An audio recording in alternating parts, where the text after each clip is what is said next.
Bismillahirrahmanirrahim. Qala al-musannifu rahimallahu ta'ala wa nafa'ana ikum ulumahu wa nasallallahu barakati ulumihi. Wa ruya an-nabi sallallahu alaihi wasallam innallaha ta'ala khalaqa matinatan min nurin tahtal 'arsy mithlu dunya asyra marrat fiha alfu syajaratin min durrin wa yaqutin wa lu'lu'in wa marjanin fa idza kana yaumal qiyamati futihat awraquha thumma yunada munadin min qibalir rahman aina alladziina shallu shalatal khams ma'al jamaah fajalasu fi halqatil ilmi yaji'una ila dhillin hadhil asyar al-yawm wayaji'una fajlasuna tahta hadil asyar. Diriwayatkan dari Nabi sallallahu alaihi wasallam, innallaha ta'ala khalaqa madinatan min nurin. Allah menciptakan sebuah kota dari cahaya tahtal arsy, di bawah singgasananya. Mithlud dunya, menyerupai dunia, asyra marrat, tapi besarnya, indahnya, luasnya itu 10 kali lipat. Fiha alfu sajaratin, di dalamnya ada ribuan pohon, min durrin wa yaqutin, dari mutiara, dari yakut. Durrin, mutiara, yakut itu juga mutiara, berlian dan jenisnya. Wa lu'lu' wa marjan, sama di berlian. Fa idza kana yaumul qiyamah futihat awraquha, ketika tiba hari kiamat, daunnya itu pada mekar, terbuka. Thumma munada munadun min qibalir rahman, lalu kemudian dia mengeluarkan suara panggilan min qibalir rahman, di samping Allah. Mereka mengatakan ainal ladzina shallu shalatul khams, mana orang-orang yang sholat 5 waktu ma'al jamaah, disertai dengan jamaah.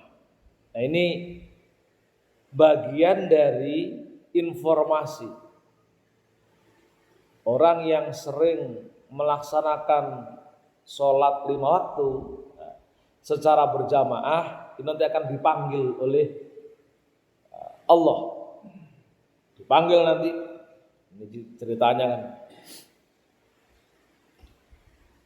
Jadi di mana umat-umatku, di mana hamba-hambaku yang melaksanakan sholat 5 waktu disertai dengan berjamaah. Dipanggil untuk apa? Biar ngenduk, berteduh di bawah pohon tadi yang dibuat atau diciptakan dari durrin wa yaqutin wa lu'lu' wa marjan. Jadi dipanggil itu orang-orang yang sering melakukan sholat berjamaah. Tapi tidak hanya sholat berjamaah, fajalasu fi halqatil ilmi.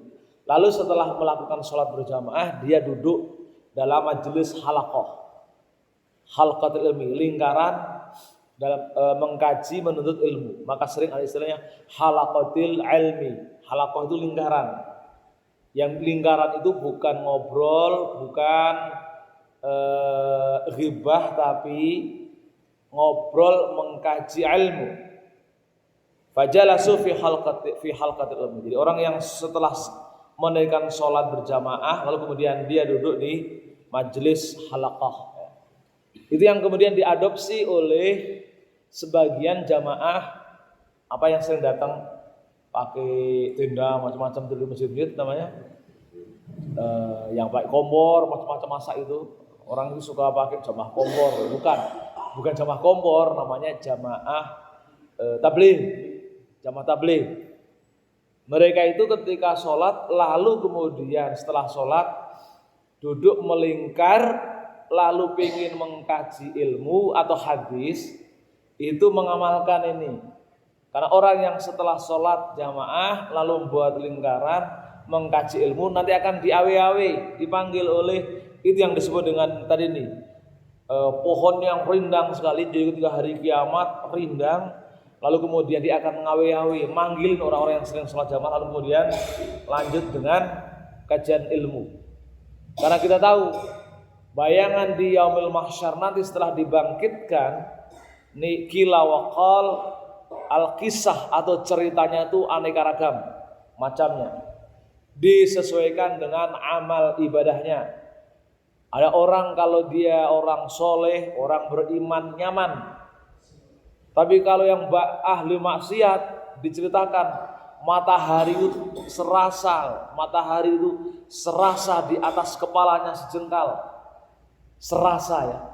Jadi dia itu pengen mau ketemu Allah, malu, lalu bergetar, gemetar, lalu kemudian muncul keringat, sampai kemudian saking takutnya berkeringat dia berenang dengan keringatnya sendiri. Macam-macam itu. Ada kasus yang orang yang jalan dengan ngisot, gitu kan. Ada yang jalan dengan merayap dan sebagainya, sesuai dengan amal ibadahnya. Tapi kemudian pohon ini yang diciptakan oleh Allah di bawah tahtal arsy itu langsung manggil, hei mana hambaku yang melakukan sholat 5 waktu dan sering mengkaji ilmu setelahnya. Maka kemudian yaji'una ila dhillin hadhil asya. Mereka yang pede, rajin menunaikan sholat 5 waktu, setelah sholat waktu dia membentuk halaqah atau ngaji ilmu, maka dia berdatangan berbondong-bondong ke pohon itu. Fayajlisuna tahta hadhil asya. Lalu mereka kemudian nongkrong, duduk, ngeyup, ngenduk, berteduh di bawah rindangnya pohon itu. Jadi kalau lagi panas-panasnya di mahsyar gitu, ada pohon jadi rebutan. Tapi yang bisa berteduh di bawah pohon itu hanya orang-orang tertentu, orang-orang pilihan.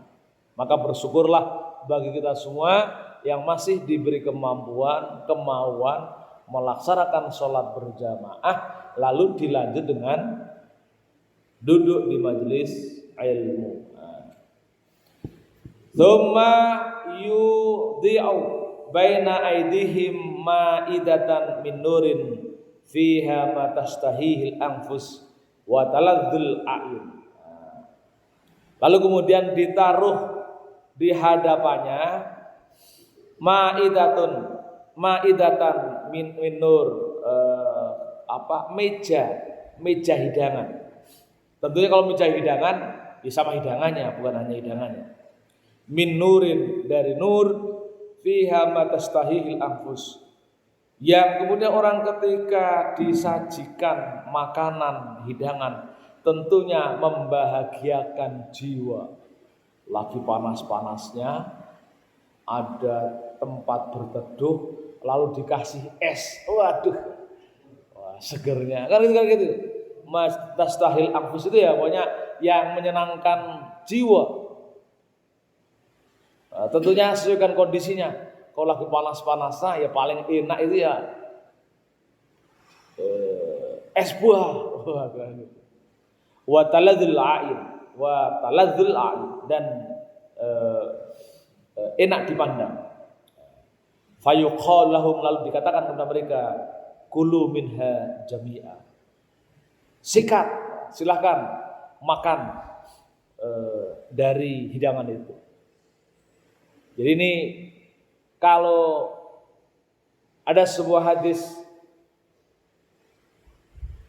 salatul jama'ati afdalu min salati fadhi bisab'i wa ishrina darajatan.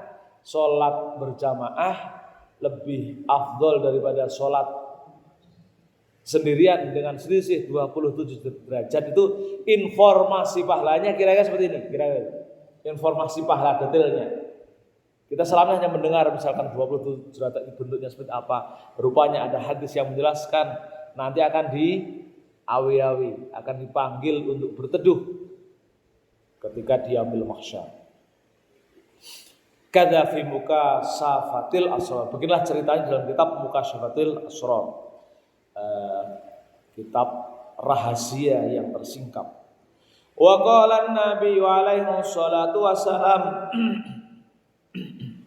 ma min mu'minin yahzinu bimauti alim illa kataballahu ta'ala lahu thawabu alfi alimin wa alfu syahidin. Ma min mu'minin, tidaklah seorang mukmin yahzinu itu bersedih, berduka bimauti alim dengan meninggalnya orang alim, illa kataballahu ta'ala lahu thawab, kecuali baginya akan dicatatkan pahala alfu alimin, 1000 orang alim, wa alfu syahid, dan 1000 orang yang mati syahid. Jadi bagi kita yang sedih saja terhadap meninggalnya orang alim, itu akan dicatat baginya pahala setara 1000 orang alim atau 1000 orang yang mati syahid. Kenapa? Kita tahu mautul alim, mautul alam. Matinya orang alim adalah hancurnya dunia. Maka di sini kemudian ketika ada orang alim yang meninggal, kita merasa sedih, kehilangan kehilangan paku bumi. Orang sebut orang alim itu paku bumi. Maka kalau paku bumi, namanya juga paku bumi, kok pada hilang, itu ya rontok bumi kan itu ya. Oh, dari paku pada hilang semua. Maka orang alim itu disebut dengan paku bumi.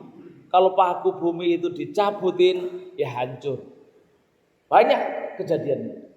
Di sebuah wilayah ketika orang alim tidak ada, maka wilayah itu menjadi menyedihkan. Mau tanya tentang agama nggak ada yang tahu, maka orang beragama semaunya, beribadah semaunya.